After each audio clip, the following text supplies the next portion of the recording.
Hi. Hello there, folks. Welcome back to the Helvetic Speedrunners Marathon Online. We now have the next run, which is going to be Castlevania Order of Ecclesia by Frozer. Please take it away.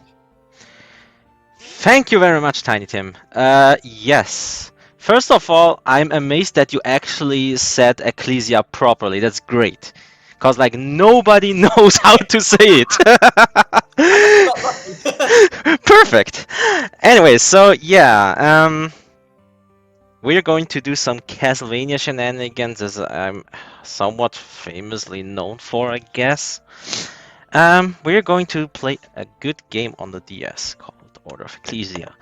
And we're not going to play the main character. Instead, we're going to play as Albus. He is pretty much a side character in the main game. But since like every Castlevania has a shenanigan where you can play as another character, we play as the other character. Why? I'm just not good enough for the other one. Quite easy explanation for that. However, it's much faster than the other category, which also means we should probably just start going, cause I will probably not tell a lot of things about the tech. It's a lot of things that are going on at the same time. So probably in the first 5 seconds, you're probably wondering what the hell's going on. Don't be surprised. I will explain everything. So we can start in 3, 2, 1, go. Okay, yeah, story, blah, blah, blah, we skip it. Okay, so as you realized, somehow I can just teleport. And yes, normally you're not supposed to do that, but since we're playing Albus, we can do that. Which is nice, because it lets us do some neat little shortcuts or skip some rooms that can be annoying. Not in the beginning, because the beginning is quite easy. And also another classic in the Castlevania speedrunning games, I would say, is backdashing. We're going to do a lot of backdashing and teleporting. And as you can hear probably, he just says that you can hear me quite a lot of times. Oh, you can't hit me, I mean. Basically the same thing. However, that turns out to be the biggest lie, as you can probably see in a couple of minutes anyways. Okay, this is the first area. Nothing much to see here. We just try to skip every room by teleporting and do backdash cancelling, and we're already at the boss. So just showing up what the boss fights are looking for, that was actually pretty bad. Yes. Explaining this boss strategy takes a minute, and we can just kill him in 10 seconds. So we have a couple of abilities that Albus has. For example, he can not only teleport and backdash cancel, he can just shoot. And he can shoot a lot of bullets, and he can also do another thing called the flame kick, or I will just refer it to as blaze kick, because I don't think there is an official name for it, or I just forgot it and it doesn't matter too much. Anyways. Okay, so Rua's Forest is an area with a lot of enemies. So we will try to just avoid them as much as possible.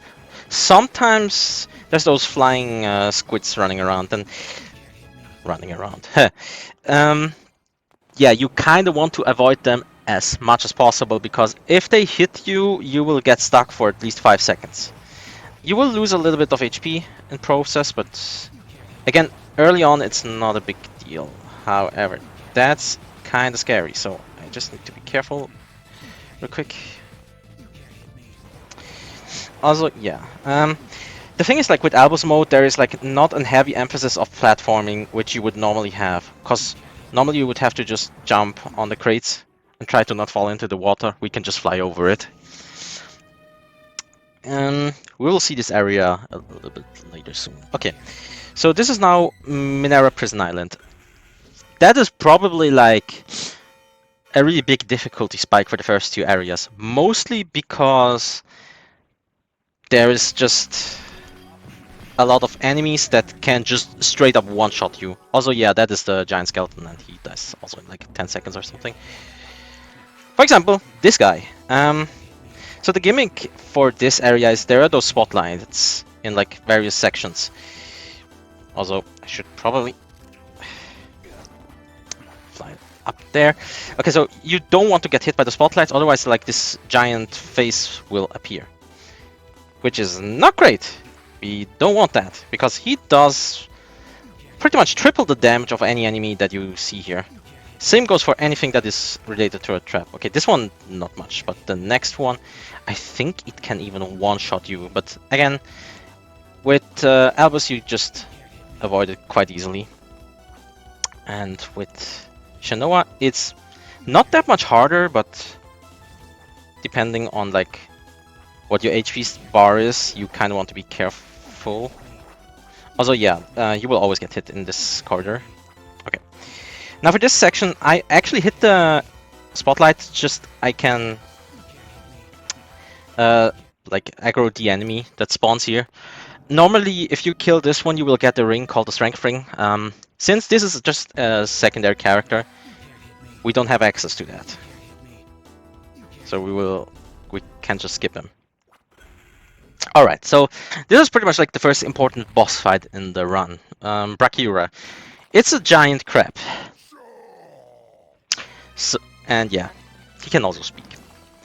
So what we're going to do is we're going to use those two like fire and like darkness bullets called optical shots, and we use the big bullet called max shot. I think it has a different name in the main game, but we just call it like how Albus says it. It's just probably like the easier thing to say, because I think like the big attack is called Arcebatus, so yeah, we're not gonna use that. So what we're going, so we have to deal as much damage as possible to him, so he will turn red as soon as we hit the ceiling. And we do that as soon as like either the ceiling breaks or when he's just trying to climb up. That fight is quite trivial in Albus mode, simply because you have so much... Okay, I didn't do enough damage. Okay.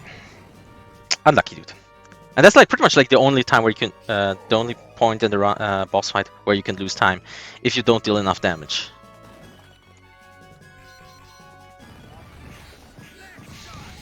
So yeah, we always start up with the optical shot and the max shot, and then if we have time, then we will do another optical shot. Usually if your timing is just correct, then it works. Okay, this is the third time now where he turns red and then he destroys the ceiling.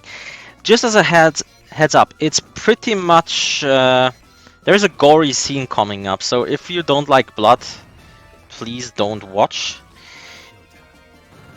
Or if you like that, then yeah.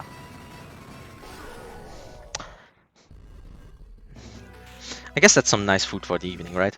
Okay, now we go back to the Calidus channel, but instead of going to the top area, we go underwater. Of course, like in any other video game, being underwater is bad. Maybe in Echo the Dolphin, that one isn't bad, but yeah. Okay, for here we try to like teleport as much as possible. Backdashing isn't really that useful here, unfortunately. Yeah, I mean, like you can save a couple of frames, but other than that, not much that you can do here. It's also a pretty boring area, not gonna lie.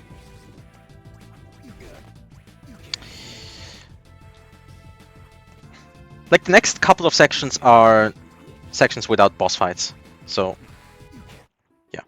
Another thing that I kind of forgot to notice now that I realized, the thing with the gimmick of this game is everything costs MP that you do, except for like walking and backdashing. Funnily enough, which also means like whatever we do, we try to like conserve our MP as much as possible. And try to do like optimize the movement in that way that we just use like a specific amount of MP and just yeah, just move as much as possible. That's why sometimes I don't let the MP bar fill up, because if there maybe there's a screen where I want to avoid specific enemies as fast as possible, or there's just a rhythm in there where it's easier to do that. So for example, this one, where I just timed it that way that like there's like a leeway of a couple of seconds where I can just rest a little bit and not being in danger. Also, yeah, by the way, shoutouts to Vampire Lady. She wants to play with us, but we just refuse to do that. Okay, now this is the Skeleton Cave, aka the Spook Zone, aka the Bone Zone. That one is like just has skeleton enemies, nothing special about here. However, at the end there is a boss fight with which also takes only a couple of seconds, but I can explain the strategy a little bit here. Okay, let me heal up here. So as soon as he spawns, we will use an optical shot into a max shot, and then another optical shot, and then we will use the blaze kick as much as possible. And that was pretty fast. Like there's not much you can mess up here. Even then, like since you heal up anyways, like it doesn't cause any threat whatsoever. And after that, you don't have to worry about not having enough HP to go to the next area. Yeah, simply because like there is a safe in front of them, which is quite generous for the entirety of the game, because like you will always have a save point in front of a boss. Okay, now Summoner's Reef, another water area. That's the thing. Like the first part of the game is pretty much like it has like a lot of reskinned areas, pretty much, or like has some like assets that are just there from like other.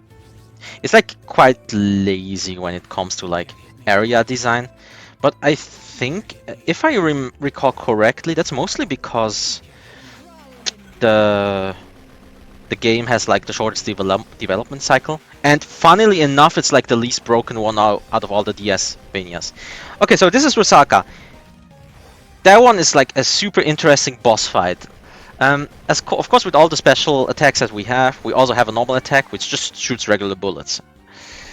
And the thing is, on this boss fight, pretty much every bullet doesn't do enough damage to be worth using, so we just use normal attacks instead. Yeah, this is like, again, the bosses are like super easy early on, but however, this will change after pretty much like the first half of the run. Which is also the case for Shanoa mode. Like, actually, like Shanoa has like harder bosses early on, but her end game bosses are like super easy. Okay, so this is the Giant's Dwelling. Also, yeah, shoutouts to ectoplasms. We don't ever want to touch them. Same goes for those ghosts, I think that they're called. But then again, like a lot of things in these games are ghosts. Okay. I should actually save here. Just for safety. Anyways, so this is Goliath. Goliath is pretty much like the first boss that is an actual threat. He has a lot of attacks that deal like between 18 to 120 damage. And as you can see, we only have like 200 HP. So we kind of want to take it safe. And like try to attack as much as possible whenever he doesn't do anything. And by doing that, there's another thing that is important. Also, yeah, random things falling down and hitting me sometimes happens. So the Blaze Kick has an interesting thing that if you're in the middle of the attack, you won't get hit at all. Otherwise, like, the skill would be borderline useless, let's be real. And we're going to use the Blaze Kick's iframe for like a lot. Mostly, not only for damage purposes, but there's also like instances where we dodge an attack while attacking him at the same time. Which is something like that I don't think like that many categories or like that many Castlevanias have. Okay, I should actually be careful here. Okay, this is the cursed room. The reason for that is because of that. So those are the ectoplasms that I mentioned before. They can curse you, as you may have realized. And the problem with being cursed is it drains your MP.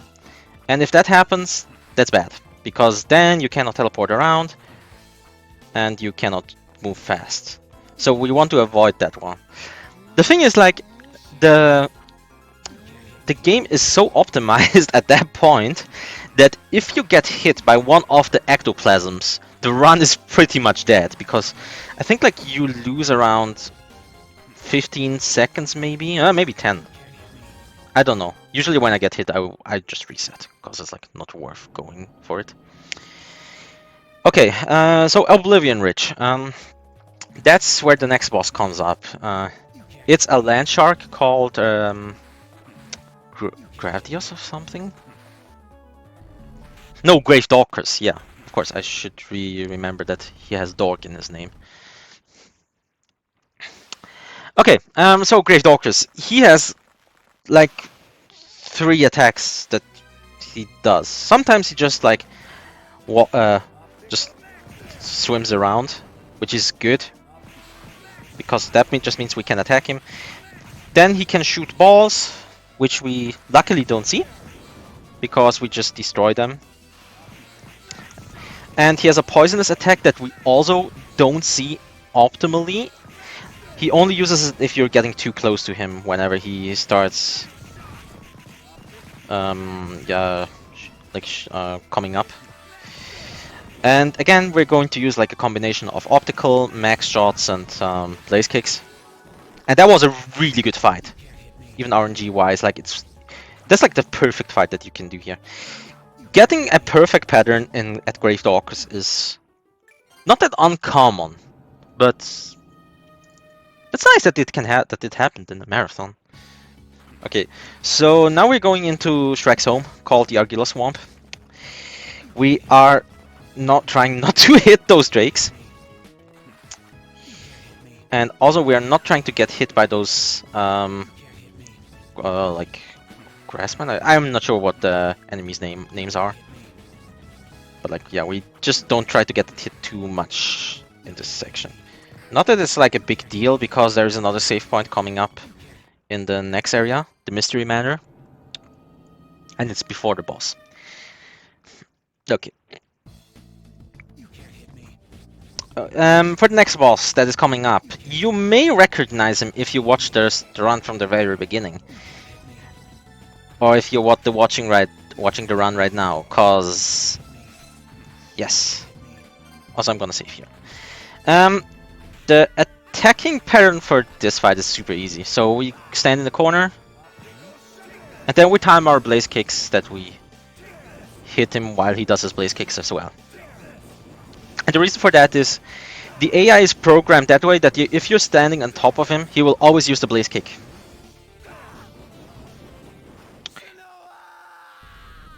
No, that's the wrong character, idiot. Okay. Anyways, so we continue. That was like, again, that's a super easy fight. The problem is, like, if you do it too early, you will get hit, regardless. If you do it too late, you won't hit as much. Alright, now we're going to Ecclesia. Oh yeah, by the way, that's the name of the town from the same title. I'm gonna save here as well, because that boss can also cause some trouble. So, this is another character called Barlow, and he's a magician that has like a lot of spells. And if you haven't played Shanoa mode before, this is a good guy at the beginning, but he isn't. Don't ask me about the lore. I totally forgot about the run. Oh, like the story about the game. Okay. But yeah, again, same deal as before. We use normal attacks and blaze kicks as much as possible. Usually when he's just flying around and preparing for some attacks, we use the blaze kicks. And we actually didn't hear the best boss line in the game. Unlucky, dude. Unlucky. However, we saved time here, which is nice. And this is the first half of the game. Now, this is the second half, funnily enough. Okay, this is Dracula's castle. It is, funnily enough, an actual castle that has like no copied assets whatsoever, which is nice. Okay, first of all, we're going to grab this heart up because we are out of hearts. The reason for that is, like, the blaze kicks that we do aren't free. It costs 3 hearts per blaze kick that you do. Not per second, just 3 hearts. Which is good, because otherwise, like, heart management would be quite harder, and some of the bosses would be quite troublesome. Okay. This is like a kind of movement intense area, because we just fall down and try to teleport as soon as possible, just to cover a lot of distance. Also, there's those blue tentacle thingies up. They are not that big of a deal. Unless I get hit, which may happen in the next screen. Yeah, the gimmick on this area is it's just like a cave area with like shadow plays, and that's where the next boss comes up. Blackmoore. That guy is probably like the hardest boss in the game. At least if you're playing Shanoa and you want to do the speedrun strats. I think like in general he's like the hardest boss. Okay, so what we're going to do is I'm going to use an optical and a max shot just to bait him a little bit to the left. And then I will use blaze kicks and hope I don't get hit. If that happens, that's unlucky. Okay. Okay. So when he says that line, he's in the second phase. And then it's pretty much we just use blaze kicks and optical shots if we have time. And that was a decent fight, actually. I'm kind of surprised that the bosses are going quite well. And we have like enough HP that we can survive this area without any issues whatsoever. Okay, let's fly up here. Also, shoutouts to Hammer Bro. I should give like some of the enemies like specific names. Okay. Also, now we're in the barracks. The barracks is like a kind of labyrinth area, which has like multiple paths that we can take, depending on what boss you want to do next. Next boss we're going to do is called Alligor, which is a giant horse, pretty much. Or like a centaur, I think. That's how you call those species. Another thing that we're going to grab, which I haven't really mentioned before, again, is those... We are going to use a warp here, because we have to go back. Because like one of the bosses, again, Alligor, is on the bottom left of the map, and then the boss after that is on the top right. So we are just staying in the middle to get faster back. If you don't do that, like, yeah, the run is also dead. Because I think like just getting to the point where the path splits, it is, yeah, we will lose like 2 or 3 minutes. So like, if that happens in the marathon run, you will probably just go over estimate, so I'd rather take it safe than sorry. Another thing to note is like, as you see, like I'm taking like a lot of saves. If I would do PB attempts, I would pretty much ignore 95% of them, because it's not that it's slow, because like just healing up is quite fast. It takes less than a second. But you don't want to save as much as possible. I mean, of course, if you're starting to run the game, then it's a different story. So now here's the part where we notice like a lot of big enemies that we have to go past through. Luckily, as Albus, we can just teleport past them. Except for those blades, we can't do that. And yeah, other than that, pretty short area. Now this is Alligor. So as you can see, his weak point is this glowing red eye. Surprise, surprise. Not obvious at all. Okay, the thing is like normally he's split up in 4 parts. First we would have to attack those knees, but we can just simply skip that. Instead, we can just teleport to the top, which basically starts the last part of the boss fight. Again, that's like a boss fight that is quite hard on Shanoa mode if you didn't do the bonus area for it. Because if you did the bonus area with Shanoa, you can also skip the pretty much like 3/4 of the fight. 3/4. But yeah, again, this boss fight very simple.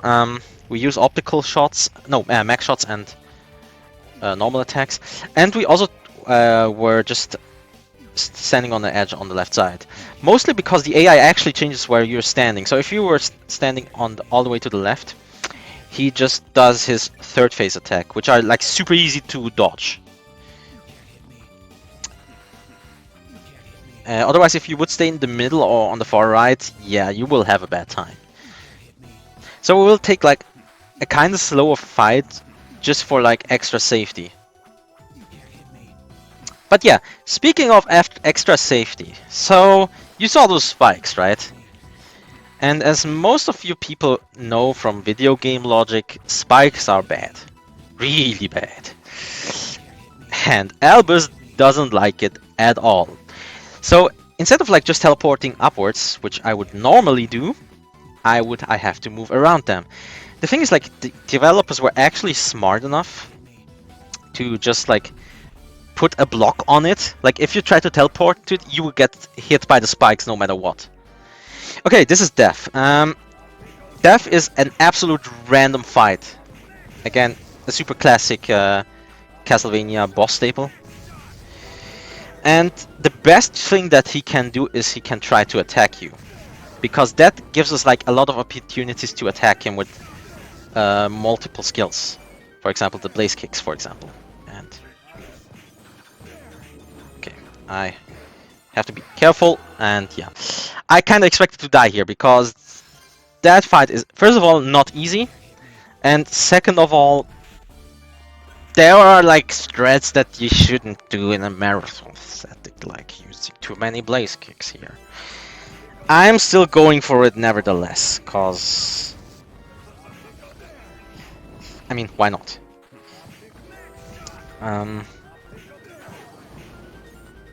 Also, yeah, you see those random sickles spawning. And yeah, okay, I was unlucky there.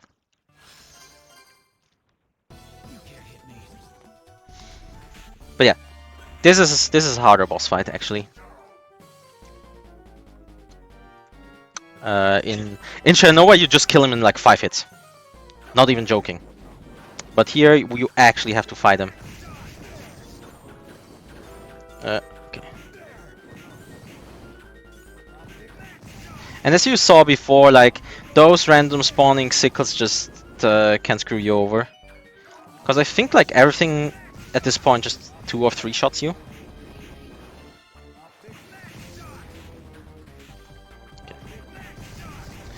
Okay, now since he's on the far right, I cannot do blaze kicks. There is a pretty much a frame perfect instance where you can do that. But I'm after like 2 deaths at death. Funny joke. You cannot like, it's kind of hard to do. And if you get hit by it, you will get punished severely. But yeah, other than that, it was okay. I mean, like, the run is hard, okay? Okay, now, since we killed Death, that is pretty much like the last boss that we do here until the final boss. Or, in that case, it's just the calm before the storm. Again, we're just trying to avoid those laser skeletons.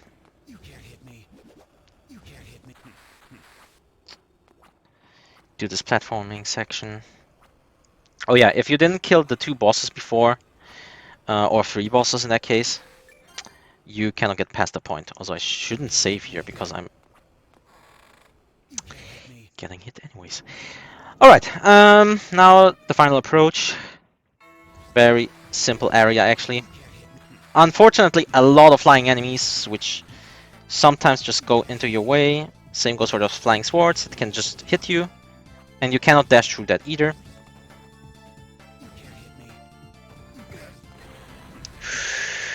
Okay, I actually have to be careful in this room. Okay, I'll just reload here so I can grab this heart upgrade safely. Because now at this point pretty much everything kills me. And those enemies in this room are quite scary. Okay, so this is the final boss, I'm definitely going to save here. Because Dracula, yes, that fight is hard. Okay, first of all, he shoots fireballs, as of course. And I forgot to backdash cancel here. Rip. And he just teleports around. And what we want him to do is we want to spawn either in the middle or left to right of the middle. And not far away to the left or to the right. Otherwise we cannot get any blaze kicks in. Luckily there is something that you can do about if he spawns all the way to the left to the right. I unfortunately didn't do that properly before, so we lost a little bit of time there. Okay. Another neat thing is that something that I also shouldn't do in the marathon setting is you can actually backdash into Dracula. And by doing that you have like a little bit of iframes before you use the blaze kick. Which can be nice, I guess, but it's like quite risky because if you time it wrongly, you will get hit no matter what. Okay, I think now this should be second phase. Okay, now in second phase, he usually teleports in the middle. We'll use optical, sometimes get a max shot in there. Also, yeah, Dracula walks in this game, which is, in my opinion, an illegal concept in any Castlevania game. Because like Dracula shouldn't be allowed to just walk. Okay. Again, he has like it's like a cycled fight, I guess you can say, where he just like walks, teleports in the middle, and like after like every second attack he uses Soul Steal, and if I get hit by Soul Steal, I'm dead. Okay. By the way, get ready on time because as soon as the screen flashes white, the time stops. Okay. But unfortunately, it's like very hard to keep track of if I'm getting close or not. So get ready.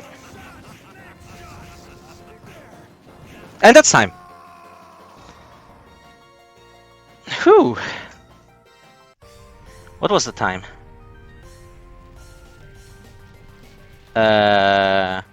Okay, I think it was at 34 minutes 40 seconds. Damn. No, this is actually good with like 2 deaths. Like usually whenever you die, it's like you lose like a minute. In that case, for death, it is normal. Okay, yeah, that was a decent run actually. Except for like the 2 deaths, it was good. Nothing to complain here. And I actually could show off like the difficult strat for Dracula, cause normally you can also do like a different one, which is so much safer, but you deal like 25% less damage per cycle. Yes, sounds weird, but yeah, that was a good run. Regardless of that. Also, I also played this live for like 4 hours maybe, but don't tell anyone. Yeah. Do I want to give shoutouts? Yes, I definitely will. Okay. So first of all, huge shoutouts to HSM for letting me actually show the run, even though I haven't been doing this for like an eternity pretty much. Second of all, the Castlevania speedrunning community. They, especially like the handheld ones, it's quite nice that there has been like a lot of people that wanted to run this game, which is good because it is intense in terms of like just managing the D-pad and the touchscreen at the same time. Also, yeah, I'm using 2 hands, by the way, for anyone wondering why the movement sometimes looks super fluent. Because normally you're supposed to play it with the pen and like just the control stick, like whatever. Yeah, I don't think I have anything else to say here, because like that's everyone that needs a shoutouts from. Oh yeah, shoutouts to my wife, otherwise she will get super mad if I don't do that. Happened once, never happens again. That's it actually for me. I think we can sign off. So thanks everyone for joining the run. Hopefully you had a good time, even though like I didn't read the chat too much, unfortunately. Again, quite hard to do so. And